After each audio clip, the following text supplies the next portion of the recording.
a much better team than we came up and represented ourselves.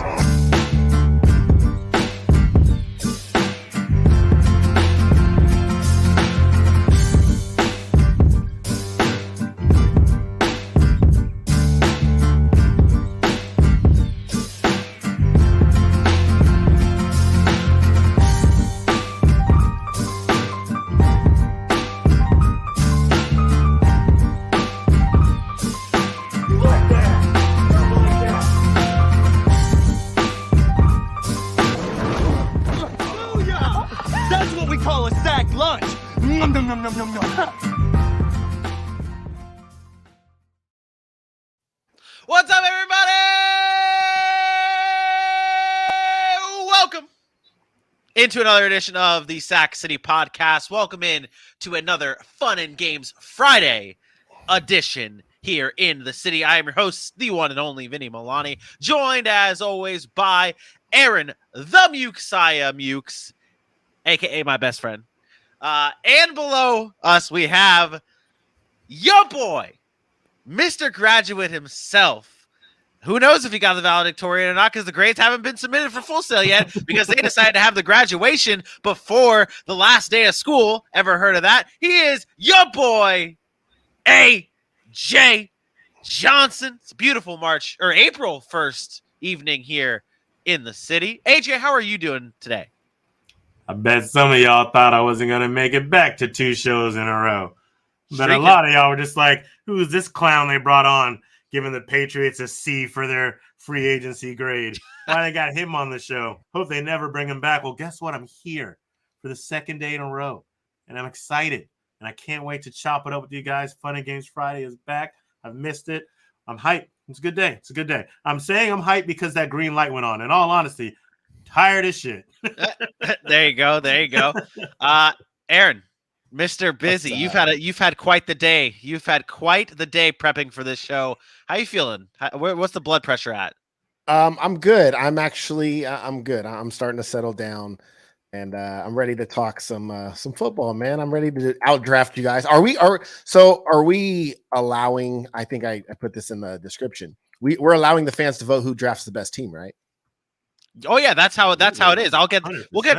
We'll get to the rules and everything in just a little bit. We are drafting the 2021 draft class on tonight's show, getting you guys ready for this coming draft season. This is our first step towards that direction, and why not go back into the past and see how the rookies did last year? We'll draft that on this evening's show, but it is Friday. It is a Fun and Games Friday, and it's a special one because we have your boy AJ Johnson coming back with us. So we're gonna take it back. We're gonna do just like a traditional Fun and Games Friday here, and I'm gonna ask you, gentlemen, what was your favorite part of the week that was sports? And AJ, I'll start with you, buddy. Well, ladies, gentlemen, for me, the greatest part of the week that was sports was that beautiful game between the Milwaukee Bucks and the Brooklyn Nets last night, and Giannis Antetokounmpo passes Kareem Abdul-Jabbar on this step-back three. Did y'all know a 7-footer the size of Giannis could hit a step-back three like that? Did you watch Joel Embiid try to learn from James Harden day in and day out? Couldn't get it. But Giannis, to tie the game in the fourth, take him to overtime with a step-back three against the Brooklyn Nets in a game that means so much because it was heavy last year in the Eastern Conference semifinals. To do that and pass Kareem on the biggest stage of the night like that, it was epic to see. I'm enjoying watching what Giannis is becoming. It's only a couple of short years before LeBron's gone, and Giannis makes a serious case for the face of the NBA, which would be huge because it's a European we're talking about. Is he the best player in the NBA? He's got some things to take care of. I still think KD's better than him. Giannis is one of the most unguardable players in the world, but KD does things he can't do. Giannis does things KD can't do. He's going to surpass him, but today, and I've had this conversation with multiple people, today I still have KD as better than Giannis. Not by much, but I still have him as better than Giannis. It's his Fun and Games Friday. It's his best thing that happened this week. I'll let him have this moment, but no. Gotta agree. Giannis right now is the best. Giannis right now is the best player in basketball. Ooh, okay. Okay. All right. Well, let's shift to mine. I'll take over here real quick. My best thing in the week that was sports, it's the New York Rangers. 46. And Kreider gets the Rangers went out at the trade deadline and acquired 3 players. Frankie Petrano, this guy right with here, Panarin and Miller, and Andrew Panarin Copp and across Tyler for Mott. Copp. But really, He Andrew Copp scores! here is the biggest Back in his home state, it's an overtime winner for Andrew Copp. Since acquiring these 3 players, and they're all on point streaks. They all have, I believe, Copp has 6 points in 5 games. Frankie V has like 7 points in 8 games. This has been such a great season for the New York Rangers, like kind of like a surprise season. I shouldn't say great, like as in they're the best team in the league, but this has been a very fun season to watch New York Rangers because they're not flashy, they're not fancy, but they're just winning hockey games, and that's just so much fun to watch. Although they are now getting beaten by the New York Islanders, who are not going to make the playoffs. They're losing 2-0, and this feels great talking about this. But the acquisitions from the New York Rangers and their performance has been the best week or the best thing in sports for me. Ooh. Aaron? I don't watch much hockey nowadays, mostly because we transitioned to this football, and I'm so busy doing football. But yeah, great job for the Rangers. I'm happy for you as a Rangers fan. Yeah, I think mine's better. I'm gonna take it. I'm gonna take a little back, and we don't have no B-roll for this. I just put some B-roll in there. Check your private chat, by the way. So now I'm good. I'm really caught up. I'm going to take it to my homegrown town right here in Sacramento, California. There's a rivalry going on between Franklin High School and Elk Grove High School. That's right. High school baseball. Of course, I'm biased. My son plays for Franklin High School, and this week they're taking on their rival Elk Grove. And game 1 on Tuesday, they won 10-0. First time that they've ever run-ruled that school. And Saturday they'll be going for the sweep because as yesterday, they won a big game, down 2-1 in the 5th inning. One of the studs, Mississippi State, Nolan Stevens, came up, hit a 2-run bomb. And then my son, with the go-ahead hit by pitch with bases loaded in the 7th, top of the 7th, they got the win 4-3. And yeah, so it's a big time rivalry, big time game tomorrow. They're looking for the sweep. Again, I believe this is going to be the first sweep Franklin's ever had of Elk Grove High School. And I believe in the past we've talked about Elk Grove High School and the amount of product and talent they've put into Major League Baseball with Dylan Carlson and Nick Madrigal and guys like that. So I'm excited for that tomorrow morning. Got to get some sleep tonight, rest up, because I got to bring my A game as a fan dad. Got to bring your boy's going in the first round, according to Dylan. That's what's yeah, Dylan. Yeah, you notice Dylan's not on the show much. He doesn't know much of anything about anything, but you know. But yeah, but you know, I mean, I'll take it, but I'm also a very realistic person. So fair enough. What round do you think your son would go? He's not a Major League Baseball player right now. He got to get to college, man. I'm a very realistic dad. The fact is do I think he can play at the next level? Yeah, I do think he can play college baseball. That's where we're at now. I don't, we're talking 1%ers in Major League Baseball. Even guys that get drafted sometimes don't ever get to play in the big leagues. So that's an unrealistic expectation. You can dream big, but we like to keep it realistic around here. We're just looking to play college ball, and he's got a couple of years to get that done. We're rooting for him. We're rooting for him here in the city. We're rooting for him. The city. In the city. All right. So that was the best thing in sports this week, something along those lines, whatever the new title is going to be or whatever the title is. Again, we have a great draft coming up in just a little bit, but there were some news. We're not going to be doing a news and nugs today, but there are a few top stories, some that broke just moments before the show, and one that happened earlier on this week that really I don't know if it caught people by surprise, but it was a pretty big deal, especially in the NFC West. It is Bobby Wagner signing a 5-year deal with the Los Angeles Rams. Yes, 5 years, $50 million for the Pro Bowl linebacker, now making that defense absolutely stacked. We saw the reports that came out. He was interested in the Cowboys, and he visited the Ravens and ended up with the Los Angeles Rams. The rich get rich. The rich get richer is what you posted on our Twitter, right, Aaron? That's what it is, right? Yeah, it's just happened all off season long. Super Bowl champions go out and add a middle, a linebacker that they kind of need. Like they won the Super Bowl, but one of their deficiencies was at the linebacker position. And now you go add one of the best in football. And I wanted to talk about this today because I was scrolling through our lovely TikTok page and I came across somebody's page who started bashing Bobby Wagner, saying they overpaid for him and that he's not that good anymore and that he's kind of declining. So I wasn't quite aware of what his numbers looked like last year. And then I had to go back and look and realized he had the most tackles of his career last year. He actually had a very effective season last year. Their defense just wasn't good as a whole. So stop with the Bobby Wagner is not what he used to be. This guy's an elite linebacker. He still has some good running left in him. 3 years, 4 years, whatever it is. This guy is a 6-time first-team All-Pro. At the linebacker position, he's going to be a Hall of Famer. He's had Defensive Player of the Year votes, and he's done it kind of under the radar, especially when they had the Legion of Boom back there. That was kind of getting most of the attention. So shout out to Bobby Wagner. Good for him getting his payday, and he's on a team that has a chance to win a Super Bowl. There's there's questions I want to ask about, like there's standard questions, like as me and like what I do, like there's standard questions I ask when like big signings happen. But like to me, when I think about this deal, I mean, it's a no-brainer, great deal for the Los Angeles Rams, and they're already one of the best teams in the National Football League. So it's like, what is this? How much better can this Rams team be? AJ, what were your thoughts when this deal came up and you saw this signing for Los Angeles? What a way to end March. I mean, we just got done talking about how it was slowing down and it was getting into that dead zone, and bam, $50 million, 5 years, Bobby Wagner. Now, fact of the matter is he'll probably see 2 or 3 of those years, and that's the way they structure these contracts now. But you're getting a guy who has averaged 138 tackles a season for the last decade. He's got the most tackles in the NFL since 2012. You're talking about locking down 3 levels of a defense that we've watched get rid of people each year and wonder how they're going to do it the next season, and they always find a way. So now you're forcing offenses to really think quickly. You got to throw it quick because Aaron Donald's there. You got to be careful in the middle of the field because Bobby Wagner's there. You got to lock down more than likely one part of the field because Jalen Ramsey's there when he doesn't want to, as Aaron would say, make the wrong choice and jump passes.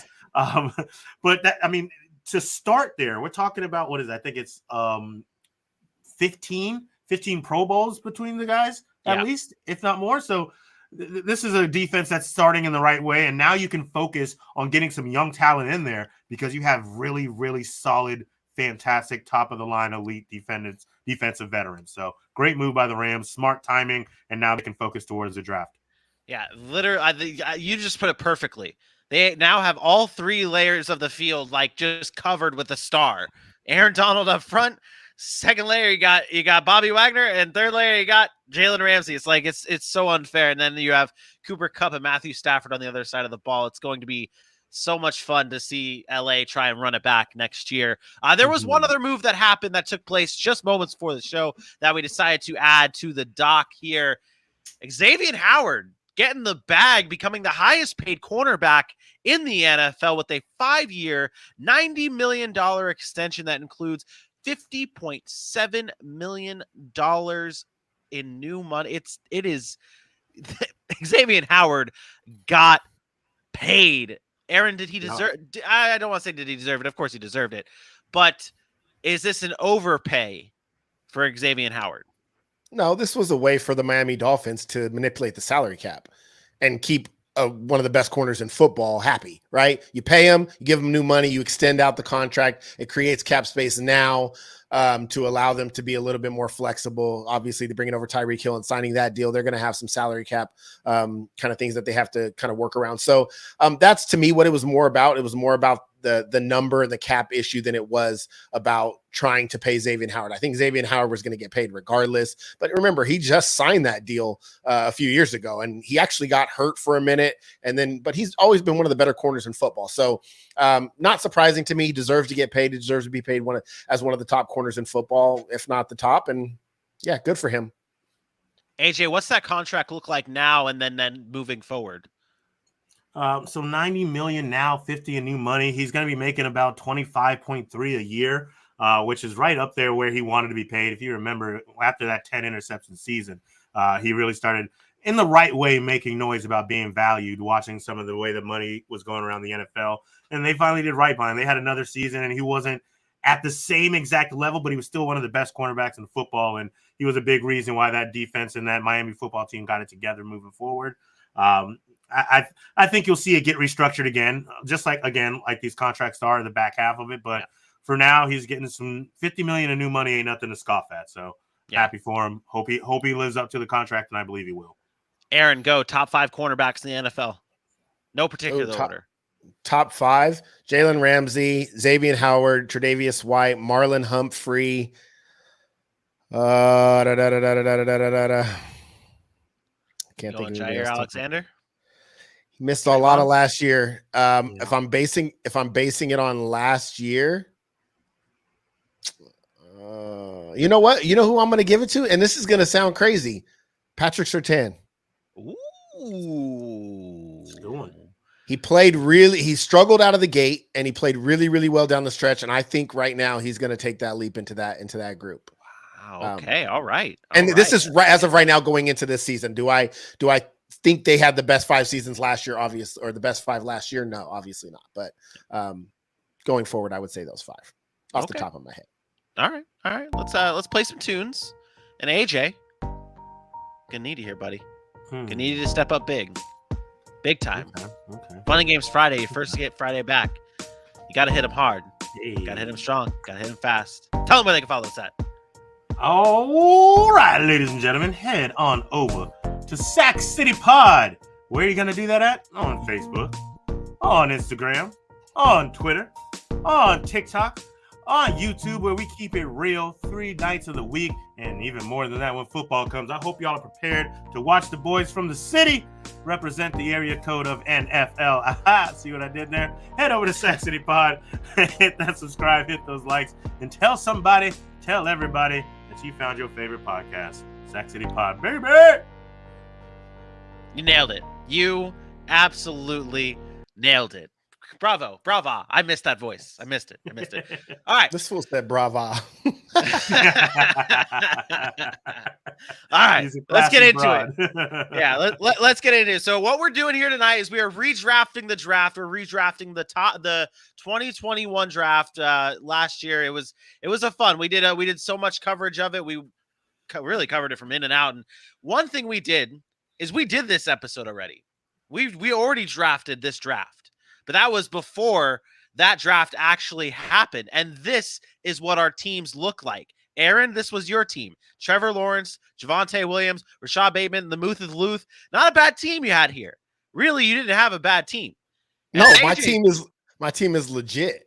Yeah, and then AJ's team. Even AJ's team wasn't too bad. I mean, other than Brevin Jordan and Justin Fields and Zaven Collins. I mean, it wasn't that bad. And then my team, it wasn't that bad.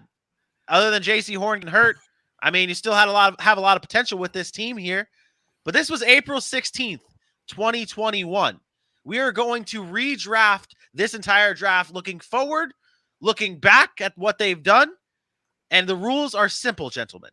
It's a snake draft. Aaron gets to decide the order because he is the reigning, defending, Fun and Games Friday champion. We're going 8 rounds. You have to draft a quarterback, a running back, a wide receiver, an offensive lineman, a defensive lineman, a linebacker, and a defensive back. Only players from the 2021 draft. And the voting will take place on the Sac City Pod Twitter. For you ladies and gentlemen, the poll will be out tomorrow for you guys to vote and determine whose team is truly the best. Aaron, Mr. Winner, decide the draft order. I'm gonna go with I know what I told you earlier. I didn't care. But the order's AJ, myself, and then Vinny. Cool. Now I have to change this graphic that I made. All right, cool. This is great. Okay, you do you. Okay, that's great. Okay. All right. Well then, AJ, you are on the clock. Take it away. All right. Well, for the first pick, most people would say you should go QB here. But I don't want to do that. What I would like to do is I'm going to get one of the best wide receivers out there, and I'm going to go ahead and snag Jamar Chase. And I'm okay with that. Transcendent player, great rookie year. You could argue he came in as a top 5 wide receiver last season, 1,455 yards. Only He had 868 receiving yards on one-on-one plays. That's behind Justin Jefferson and Devontae Adams only in the entire league. Broke the rookie record, was a stud on 14 of the 17 games. Really high-profile season, and I don't think that's a fluke. I don't think it's a flash in the pan. I think we're staring at a really, really good receiver for years to come. I'm going to grab Jamar Chase first and be happy with it. Jamar Chase could easily be the best wide receiver in football moving forward. Like, that's the thing. That's why this is a good pick. Like, I appreciate that pick from you, AJ. That was a good pick because, like I said, he can be the best wide receiver in the NFL moving forward. Like, Aaron, you brought up Patrick Surtain possibly being in the top 5 this year. When you look at wide receivers, you could easily throw Jamar Chase in the top 5 wide receivers, just as you did with Patrick Surtain. Yeah, I like the pick. I wouldn't have gone that route, and I'll tell you why when I make my pick.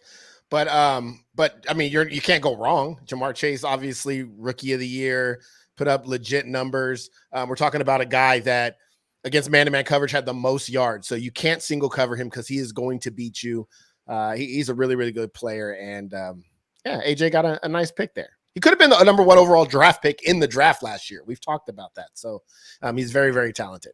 Great pick. Is it my turn? You were on the clock. All right. So I thought long and hard about this, and I might get some pushback if I do this, but I don't care because, see, I'm about winning, and winning is everything to me. So I'm going to be smart here. My first pick is the guy that AJ loves oh so much, Mr. Kyle Pitts. That's right, Kyle Pitts. The only pick here at the number 1 is because tight end is such a scarce position. You're looking at the second tight end in NFL history to have a receiving 1,000 yards for his rookie year. He fell just short of Mike Ditka breaking that record. This is a guy with a shallow tight end class we saw, and going forward, look, it's him, it's Pat Freiermuth, and then there's a drop off to Brevin Jordan, right? So I'm going to lock that number 1 tight end who could be a number 1 weapon. Lock him up now. Take the best tight end. It was an easy selection for me. I was hoping that AJ would go somewhere else. I was like, you know what? Yeah. He might not take Kyle Pitts because he thinks we'll call him a homer, and I'll get him. And it worked out exactly the way I wanted it. Kyle Pitts. Well done. Well done. That's a great pick. That really is a good pick. Yeah, that was the only other place I was going to go right there, and probably could have, probably should have, because I had a list of wide receivers a lot longer. But, you know, there's just something about that man, Jamar Chase, and I'm happy. I'm happy with it. You know, I got something in store. It's cool. Go ahead and get your tight end, Vinny. It's cool. I'm not going to take my tight end right here, but I have back-to-back picks, so maybe I'll take them after that. But I will take – we talk about players who are the best at their position or could be the best or top 5 or whatever. This player actually is arguably the best player at his position right now after 1 year, and it's Micah Parsons. We talked about it all year. Micah Parsons was so dominant all year. 93 pass rush grade. He was a first-team All-Pro. That right there, first-team All-Pro. That is stuff you don't really do or you don't really see as a rookie. And Micah Parsons did that. It didn't look like Micah Parsons was a rookie all season long. This dude was a dog all season long, dominant. And arguably, him and Trayvon Diggs single-handedly changed this Dallas Cowboys defense all season. You throw in Randy Gregory and DeMarcus Lawrence, but Micah Parsons was dominant all year long, finished in the Defensive Player of the Year race. I mean, this dude is that dude, and it's plain and simple. Micah Parsons is my pick. I'm not a homer. You're not wrong. I thought about going Micah Parsons there. I thought the depth at a linebacker position. I got some guys that I like in that spot. But I mean, Micah Parsons, arguably the best player in the draft as well. Going forward, what he did last year was nothing short of amazing. So that's a great pick to get at number 3. Yep. So that was the first round. AJ took Jamar Chase. Aaron, you took Kyle Pitts, and I took Micah Parsons. And AJ, you did discuss I was going to take a tight end with my pick, and that's exactly what I'm doing because I am taking the Moose, Pat Freiermuth is going to be my selection. What can I say about the Muth? He had arguably the best name all season long to say on Pigskins and Pancakes during our fantasy football shows. He was sixth amongst tight end in contested catches. He was Big Ben's guy all year long, and I got to give credit. Here because, Aaron, you were on the Muth well before the Muth was a thing. Last year, you were on him saying that don't be surprised when he sneaks up in there. Big Ben likes him in the end zone. We saw it all season long. He was a touchdown machine at points in the season, and like Aaron said, it's pretty simple. It's Kyle Pitts, the Muth, and then everybody else. So I will lock down not only Pat Freiermuth because he's a great pick, but also because he is the last remaining tight end. Aaron, you're on the clock. All right, Pat Freiermuth, good pick. I like it. My pick here, I think is pretty easy for me as well. I talked about him when I listed my top 5. You got to get a DB in this league. Got to have somebody to cover Jamar Chase. My guy is Pat Surtain. We talked about it. One of the nicest rookies come out of the draft. We talked about him maybe going to Dallas. He ends up in Denver, and what an impact he had. Again, only allowing 60 yards, receiving yards once in 2021. He started out a little bit slow, got really hot late, and this guy is physical. He likes to play in your face. He can tackle. He does everything on the field, and I think he was easily the best corner in last year's draft class. Now, there's arguably some safeties out there that played really, really well. You did not specify corner and safety. You just specified defensive back. I'm going to go with the guy that can cover in a league that requires some covering skills. I'll go Pat Surtain. Yep. I did not specify between a cornerback and a defensive back because I thought that there was between the two positions. I thought that it was a better pool when you look at DBs as a whole instead of cornerback and then safety. So that's how I went with there. So we can agree to disagree with that. I almost told you to change it, but it's okay. Okay, good thing you did. It's okay. We can talk about it later, but yeah, it's okay. Okay. All right. AJ, you are on the clock, sir, with 2 picks. Not bad. Yeah. All right. So for my second pick, I got my outside threat. I think we can still wait on some certain people. So I'm going to go ahead and get my trench guy. And I'm going to take one of the best offensive linemen in the game, and that's Rashawn Slater. Rashawn Slater had himself a year. One of 4 linemen, as you see, to record a run and pass grade of 80+. This dude, only 22 years old, came in the league like a bona fide pro, has locked down and been a big part of that reason that Justin Herbert's been able to sit back there and throw dimes and throw for 45 and 5,000 yards a season. And he's only going to get better.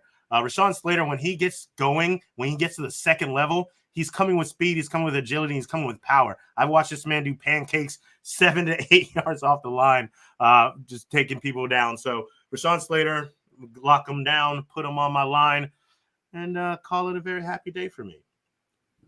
It's a good that's a good pick. It's a good pick. The offensive line position I felt like was an interesting one just because there's it's hard to judge an offensive lineman, right? It's hard for us it's hard for most people to judge an offensive lineman. You judge by PFF, which we don't have a subscription to. Sorry, Bengals fans. But then you have to really watch and you have to study. You have to see what's going on. So Rashawn Slater was good all season long. The second round shaped up like this, even though that says first round. AJ, you took Rashawn Slater. Aaron, you took Patrick Surtain, and I took Pat the Muth Freiermuth. AJ, you're on the clock for the third round. Unless, Aaron, you wanted to say something about Rashawn Slater. No, I mean, he talked about Rashawn Slater is one of the best offensive linemen already in football, what he was able to do last year. So his ability to be physical, both in the run game and the pass game, he's a special player. He's a very special player, and he's going to help out my next player quite well. And I am going to go with my guy in the backfield, bona fide stud. Give me Najee Harris. I mean, a workhorse, came into the league. We talked about a horrible offensive line, and he still came in and did the damn thing. Led all running backs with 381 touchdowns. Had the most targets around running backs with 97. Second most rushing attempts with 307. And piled up over 1,200 yards all-purpose. It's been a great thing to watch this man work. Of course, you can worry about the workload he got in his first year, But I mean, if I can get that entire rookie contract and have him running and receiving and putting work in like that, I'm okay with it. Najee Harris came out and he made a lot of us believers when we thought that he'd be in trouble with an offensive line that couldn't do anything for anybody behind the 5 of them. So give me Najee Harris, and once again, I'll be happy with it. Good. That's a great pick because I felt like I felt like there were guys in this class, like there were very few of them that you could say that are already like amongst the rest of the league. Like there's no sophomore breakout season that's needed because they have already broken out. And Najee Harris is one of those. So that's a great pick. That is a good pick. Is it my pick? It is your pick, it sir. Is, yes, sir. it is. Once again, AJ does exactly what I need AJ to do, which is take the running back that I want him to take. It leaves me the running back that everybody knows I was going to get because I wasn't going to let him fall to Vinny. Everybody knows who's on my team. It's Javonte Williams. Listen, you talked about Najee Harris and the amount of touches he had. I can only imagine if Javonte Williams had that many touches. He led the league in missed tackles per force per attempt. One thing that he had that Najee was not, Javonte was very, very efficient with his touches. This is a guy that this year is going to take that next step as the lead back in Denver. And you're going to see he's going to emerge as a top 5 to 7 running back in the NFL this season. There is nobody else I wanted in the backfield. I wouldn't have, if I took a running back first, it was going to be Javonte. I told you last year before the draft, I thought he would be the best back coming out of college and end up in the NFL. And I still believe that. Javonte Williams, sign him up, Team Aaron. You know I like that pick. I definitely do. And it came down to open my mouth and let a name come out type of decision. So I ain't mad at it. I think Najee fits that style that I like a little bit more, just the way he kind of runs that. And I know Javonte is a mean runner. Just some of the things, the highlight style plays, kind of that swagger style that Najee likes to bring to the game. I kind of lean towards that. So that's kind of where I ended up going with Najee. So that means I don't take a running back anymore, so I can wait on that one. I am on the clock for 2 picks, and I'm going to start things off with taking the other defensive back that I felt like deserves a pick here because I feel like there could be a drop-off here with defensive backs after Surtain. And this guy, Javon Holland, the Miami Dolphins. Javon Holland, 69 tackles, 2.5 sacks, 2 interceptions for this season. He had 5 games this season with multiple disrupted dropbacks, and he played at least 96% of snaps in his 11 games this season. This man was an absolute dog for the Miami Dolphins when he played, and I think that if with the time, with the space that he has in Miami, and he's going to be trusted a lot, I think Javon Holland is going to be that dude for the Dolphins, and he is the second best. And I will give it to Aaron. Patrick Surtain is the number 1 DB out of this class so far. But Javon Holland could be the best safety in the NFL in 5 years. So that I will lock down, and I will say Javon Holland is my pick. And then I've got another one. Oh, man, this one's tough. Actually, I don't think it is that tough because, you're going to see a theme here with my picks. I'm going to keep saying that there's the picks that I have, there's a drop off after whatever player I pick, Freiermuth and then Holland. And now I will go with, let me find his little thing here. Okay. Kansas City Chiefs offensive lineman, Creed Humphrey. Creed Humphrey was arguably the offensive rookie of the year. Obviously, that award goes to the flashiness of a wide receiver, a flashiness of a quarterback or a running back. Creed Humphrey was a pro, a veteran all season long, basically, for the Kansas City Chiefs. 0 pressures allowed in 6 of the last 7 games for them. 17 starts for the Chiefs. 97.7% pass block win rate for a team like the Chiefs who really they throw all the time. I mean, there's the running game is here and there for the Chiefs. But when you have an offensive lineman like Creed Humphrey that you can rely on every single game to protect the best quarterback in the NFL, sign me up for some Creed Humphrey.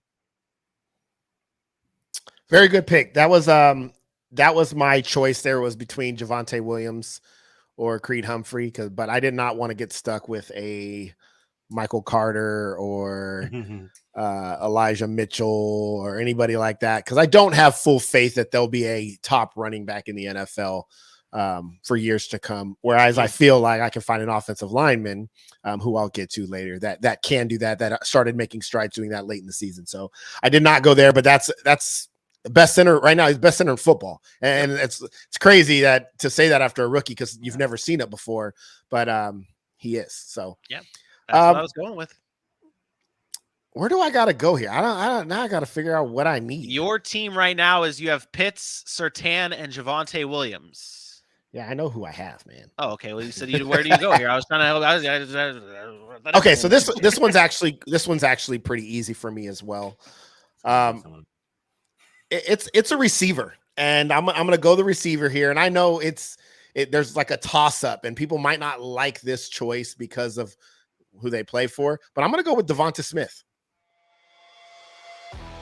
You're talking about a guy, and I know everybody probably thought it was Jalen Waddle, but what Devonta Smith did in that offense with very little help was really, really special. You're talking about a guy that he was 5th most in deep receptions. He had 12 catches of 20 yards or more. He was only getting better, and his win rate off the line of scrimmage was some of the best in the NFL, especially getting open, finding holes in the zone, running drag routes across the field. He ranked in the top 3 that last year. This kid is only going to get better. He is an absolute route running machine. And in the NFL, when you can run routes and you have the speed that Devonta Smith has, you can be effective. I like Devonta Smith going forward, mainly because he's the number 1 target, whereas Jalen Waddle now maybe takes a little bit of a backseat to Tyreek Hill. You don't see as much from him. He's still going to be special. Give me some Devonta Smith here. That was the New York Giants pick of this draft. Not because it was a bad pick, but you shocked the world.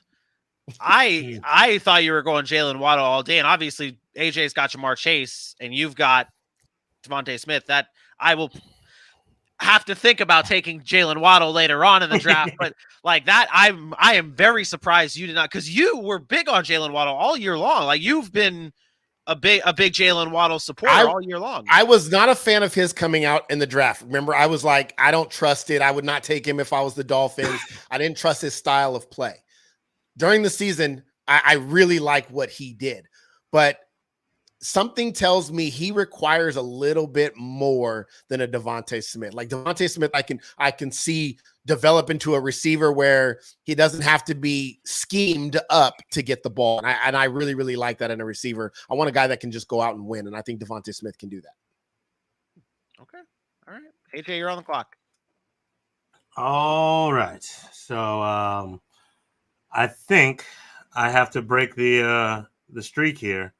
And if I'm not mistaken, I'm going to have the first player that does not have any B-roll, but it's worth it. My linebacker will be who I'm grabbing here. I'm going with Kansas City's Nick Bolton.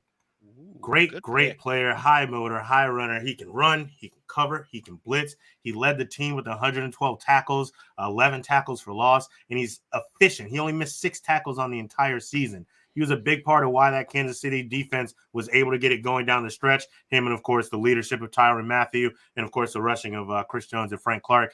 This guy, I mean, we've seen what can happen with the linebacker position when they start this good, what they can be going forward for years to come. So I think Kansas City's got themselves a stud, and I think they're going to enjoy having him for many, many years to come.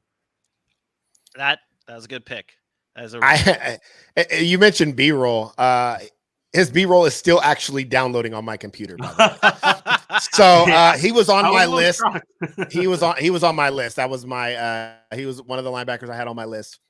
But the B-roll did not get done downloading in time, so it did not make it into there. So if somebody picked him, somebody picked him.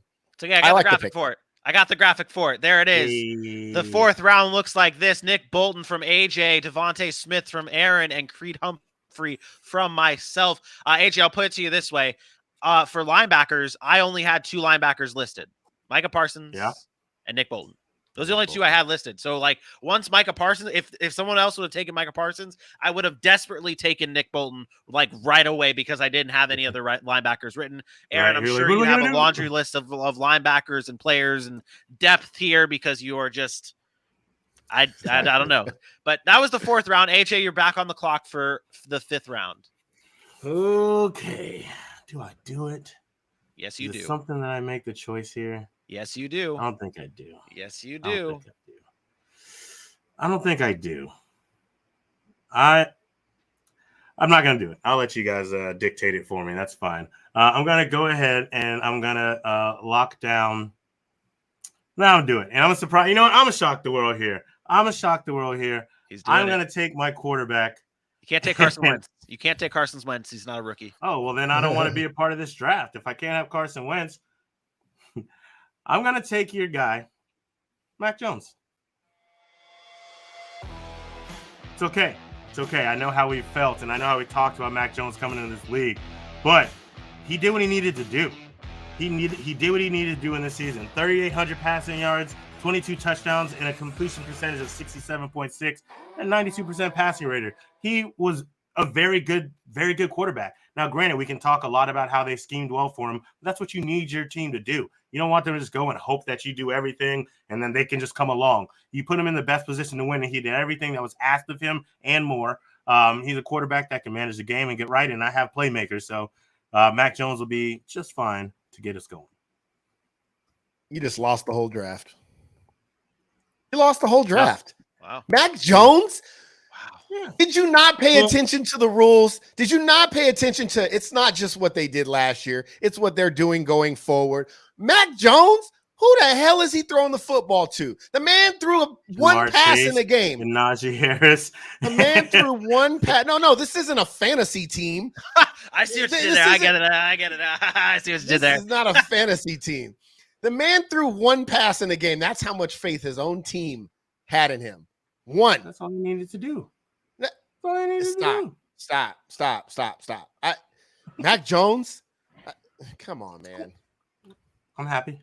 There's 5 quarterbacks. There's 5 quarterbacks out of that draft you should have took ahead of Mac Jones.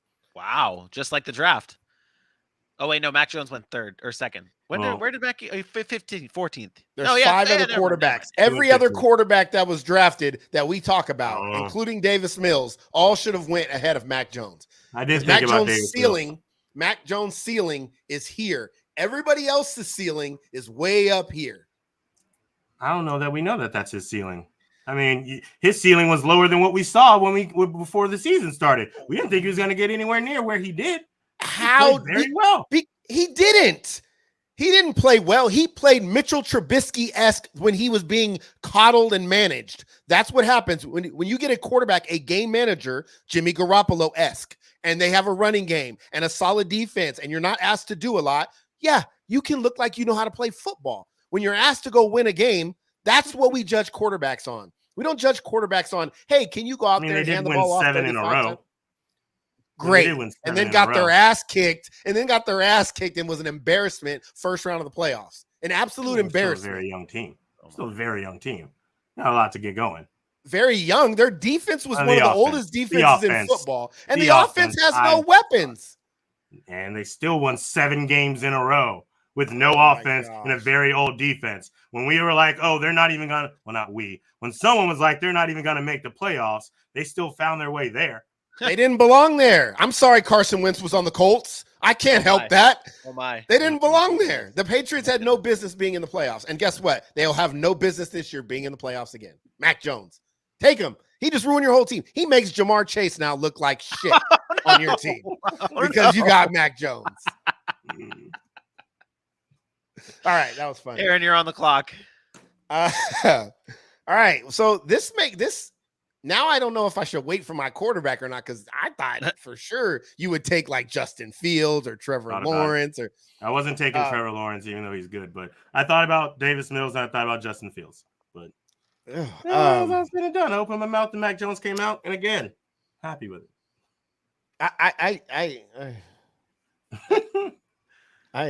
You are distraught. Okay. Well, then you know what? I am going to go ahead and I'm going to take my D lineman. And this one was pretty easy for me. I don't have B-roll on him either. He was downloading as well. I don't think I finished it. It's New England's Christian Barmore. That's a great pick. That's my number one D lineman. Yeah, what Christian Barmore was able to do last year was amazing on that defensive front. And we know Bill Belichick has a knack for kind of finding defensive linemen. I think this was another case where he kind of dropped a little bit. He was third in pass rush win rate with 21% from weeks 9 to 18. He picked it up on late in the season. This guy is a big stopgap in the middle. Give me some Christian Barmore. Really good pick. That is a really good pick. I get there. I was planning on taking him with one of these picks that I had now. But if you didn't take Davis Mills, then that the thing is like you look at Davis Mills, and I'm assuming that this is what you thought of when you didn't take Davis Mills here. Is Davis in 3 years for the Houston Texans? Like that's the biggest concern here. Like when you look at Trevor Lawrence is for sure going to be the Jacksonville Jaguars quarterback for the next 4 or 5 years. You look at Justin Fields is most likely going to be the Bears quarterback for the next 4 to 5 years. You can even look at Trey Lance and say, okay, he's going to be the Niners quarterback for the next 4 to 5 years. So me taking Davis Mills here is difficult, but man, now I'm going with what Aaron went through. Damn, you son of a bitch.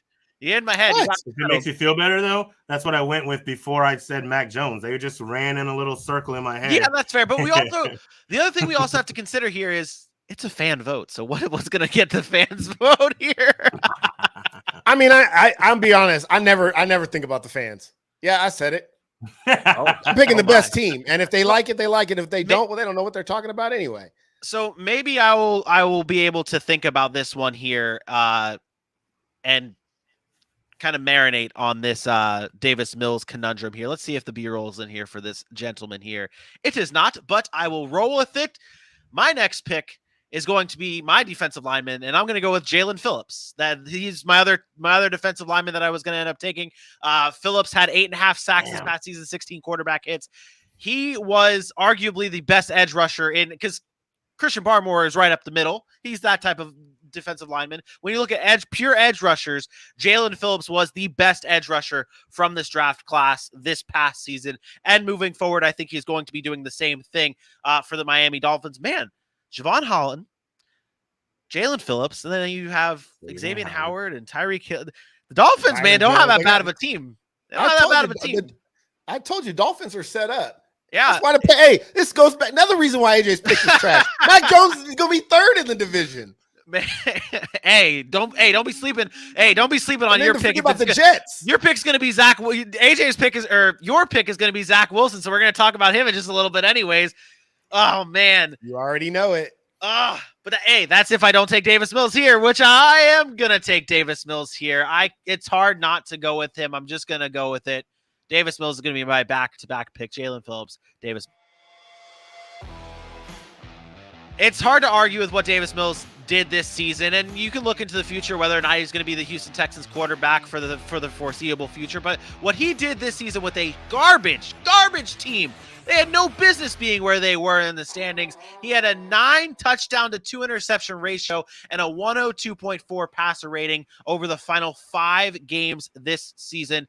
Once he got developing, once he got his feet under him, Davis Mills was the best rookie quarterback in this draft class. He was the best rookie quarterback in this draft class. I know Mac Jones has the stats, but Davis Mills had the talent and did the most with what he had going. Davis Mills is the best rookie quarterback this past season. Whether he is moving forward, I don't know, but I'm going to roll with Davis Mills as my quarterback. You guys are absolutely crazy. You guys are insane. Neither one of you guys have already taken your quarterbacks, and it's Mac Jones and Davis Mills. No Trey Lance, no Justin Fields, no Trevor Lawrence, no Zach Wilson. All guys that their ceilings like lap Davis Mills and lap Mac Jones because of last year when a team that won 4 games. Listen, well, you're about to take Zach Wilson. How many games did he win? No, I'm not now. Listen, but they're eventually going to take him. It's not about wins. It's not. I'm not saying it's about wins. What I'm saying is what they did in those wins. It's not like they were special. 16 touchdowns to 10 interceptions. They weren't special. They haven't been special in any way. They weren't highly touted coming out of college. Mac Jones was almost the number 3 overall pick. I got a question. Did you just say he was almost the number 3 overall pick? Yeah, really? Almost the number 3 overall pick. Listen, almost. Okay. What I'm saying is, you guys, if you're redrafting this draft class, and now you're telling me if they redrafted today, you guys would rather have Mac Jones and Davis Mills over Trevor Lawrence, Zach Wilson, Trey Lance, and Justin Fields. That is absolutely ludicrous and insane. And I don't believe you guys even believe that. But that's you also what you just did. What happened this season? You have to consider what happened. You just told me we take everything into consideration, and now even going forward, and now you're telling me Davis Mills has a brighter future than Trevor Lawrence. You're absolutely crazy. I don't even need to take my quarterback right here, but I'm going to just because. Maybe. Linebacker. You guys both got your linebacker. I didn't want to go back-to-back picks with no B-roll. You know, I wanted. I'll take my quarterback right here. This is easy. It's not even. It's hands down the easiest pick of the draft now. It's Trevor Lawrence. This guy is supposed to be a generational talent, and when you take into consideration the team that he had around him and the lack of weapons that Vinny lamented when he was playing with Jamal Agnew. He actually had an adjusted completion percentage of 69.7 per PFF because, yes, I do have a subscription to PFF. And the fact of the matter is this guy has elite talent, an elite arm. He's mobile. He has every tool you can ask for in his tool bag to be an elite quarterback. He had some games where we've seen that, and then he had some moments where he was a rookie, and we've seen that as well, like we do with all rookie quarterbacks. This is super easy. It's Trevor Lawrence. It's not close. Let's move on. This one hurts. I didn't think anyone was going to take Trevor Lawrence because of the season that he had, to be completely honest. That's the route that He's a rookie. I'm aware. Not everybody can come in the league and be Micah Parsons, bro. I'm aware. I am aware, but I thought that would kind of stray people away from him, and now I'm shameful. I'm taking the hat off. Yeah, take off your hat. I don't deserve it. I don't deserve it. Would you trade Davis Mills for Trevor Lawrence, please? Hell no. If you want to go back and pick Trevor Lawrence, I would go then somewhere else. Davis Mills would never be drafted by me. If you actually look at some of the Davis Mills numbers, I thought he played well for what he had. But you look at some of the underlying numbers, he wasn't as efficient as I thought he was. He wasn't as good as I thought he was. But at the end of the day, the numbers looked, oh man, he's hanging in there. He's playing pretty well. It wasn't as impressive as I thought. So no Davis Mills. I would have picked Mac Jones over Davis Mills. And I would have taken Justin Fields. I would have taken Trey Lance, taken Zach Wilson and Trevor Lawrence all over Mac Jones. But to put this in perspective, I do agree that those guys will probably have brighter futures. However, I also did take into account what I have seen. And the fact of the matter for me is Mac Jones did play much better than I thought he would. And he did enough that I can believe in. People used to talk the way you talk about Mac Jones about Alex Smith all the time. And all he did was put up multiple 4,000-plus yard seasons, never turned the ball over. Granted, he didn't go to the Super Bowl. I get it. Patrick Mahomes had to come in. Way better than Mac Jones. But now Mac Jones is a statue. Ceiling, though. Mac Jones is a statue. Great. He could move a little bit. He wasn't taking off and running all over the world. Did you not watch Alex Smith play football? Alex Smith was very mobile. Very mobile. What do you mean earlier? Man, you're crazy. You just love it. Hey, Mac Jones, just keep your Mac Jones pick. Don't try to justify it. It's okay. Oh, I'm very happy with it. And I already justified it. It was the first things out of my mouth when I said Mac Jones. I mean, it was wrong, but still, it's okay. Okay. Hey, Mr. End all be all. Am I on the clock? You are on the clock, yes. We're waiting for you. So I will go ahead and take my edge rusher here. Another one without B-roll, and that's okay. You did fantastic, Aaron. I appreciate you, real deal. I am going to take Mr. Odafe Jason Oweh from the Baltimore Ravens. Great season, high motor, in the right system. A defensive player who wants to just get better. Doing that in Baltimore helps that immensely. 23 solo tackles, 5 sacks, 3 forced fumbles. He lived in the backfield, and he's only going to get better. Man, having Zadarius Smith would have been great to put next to him. But, it's cool. I'm sure he enjoys being the guy, which is something he has a chance to be moving forward, especially when that secondary and everyone else gets healthy, and you're just adding that young talent to it. The Ravens, if they come back healthy and stay healthy, that defense is going to be problems again next season. And back to back. I like that Oweh pick. I've been a big Jason Oweh fan for quite a while now. Oweh's a good pick. He too was downloading. Yeah. I thought you were going to go there when you went Jalen Phillips, because if you had, I was going to go Jalen Phillips. I really enjoyed the Jalen Phillips pick as well. So, I mean, you left me with the other guy who I'm very happy to have. I think all I need is a tight end now. A lot of people forget what he did at the beginning of the season too. A lot of people forget what Oweh did at the beginning of the season. Like he was my number 4. He was game changing at the beginning of the season for the Baltimore Ravens. Yeah. Yep. And then hit that rookie wall. Is that what we feel like happened? Yeah. Very good chance. Yeah, well, Brevin Jordan, tight end. Oh no, that's where you're going. Oh no, he has to. I don't have anything else. Who else is out there? I forget who else is out there. Tommy Tremble would be the Tommy next guy, Tremble. really, and that's it. Like, I mean, but wait, listen, I do got Brevin Jordan B-roll. Oh, do you? Oh, you really? That's right. Yeah, man. Of course. My bad. Oh. Oh, there it is, Brevin. Yeah, I'm excited to see this tape. This man's got hands, and we said that from the get-go. 70% catch rate, only played 9 games in the season, but this guy is going to be a good tight end, and we're only seeing up close in his ability to be open in the red zone. This guy's a downfield threat as well. Get him on a couple seam routes, and he's going to be that type of guy that can catch the moonshot and take it to the house.